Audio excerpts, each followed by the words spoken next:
Good day, you're welcome to this broadcast. We're looking at Tunde Sabiu, the mystery man behind the Naira Redesign policy that brought untold hardship on Nigerians. Tunde Sabiu is an aide to former President Buhari and also his nephew. It is believed that Sabiu was the mastermind of the Naira Redesign policy implemented by the central bank governor Emefiele.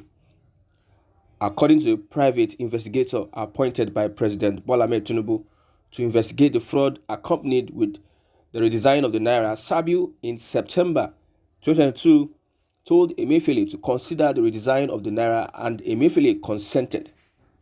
If Tunde Sabiu, an ordinary PA to the president, could wield such influence, then there must be more than meets the eye. The news making the rounds revealed that Tunde Sabiu, in collaboration with Emefiele, carried out one of the biggest financial heists in Nigeria.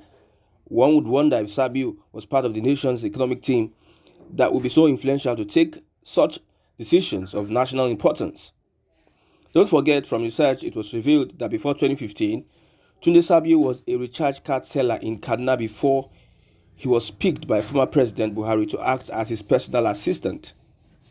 Tunde Sabiu now owns a private jet parked at the airport with allegations of having hundreds of millions of dollars in his possession.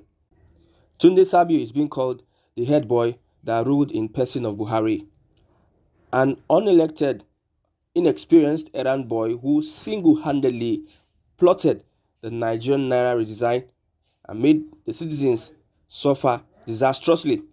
Although there are many other individuals involved in the haste and criminality, very influential personalities in Nigeria that may be shielded due to their connection in the Nigerian context.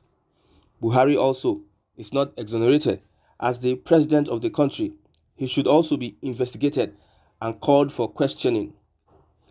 It would be unfair if the APC as a party criticized Jonathan for the lootings and criminality that was perpetrated under him as president and now want to absolve Buhari and totally blame Emefiele and others. Some sources say Buhari approved the redesign policy, but he kept quiet about it. Tinubu's handlers are trying to shield Buhari from the massive corruption under his watch, but it's crazy how they confirmed that Buhari was incompetent and lost the handling of the government to the likes of Tunde Sabiu and Godwin Emefiele, which in turn wasted 8 years. Some Tinubu loyalists also believe that Tunde Sabiu had many sins, which are being head of the Asoro cabal, owner of a bank, keeping the wife of Buhari under check, recruited and deployed to NIA as a director, and approving the currency redesign of the Naira.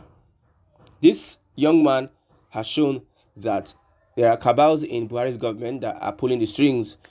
If allegations from the private investigator sounds to be true or is confirmed to be true, that means there is so much that is being looted in Nigeria. If one person could have trillions tied to his name, what about over the years? We've had so many people in the government that are taking so much out of Nigeria. There's a lot of can of worms that need to be opened.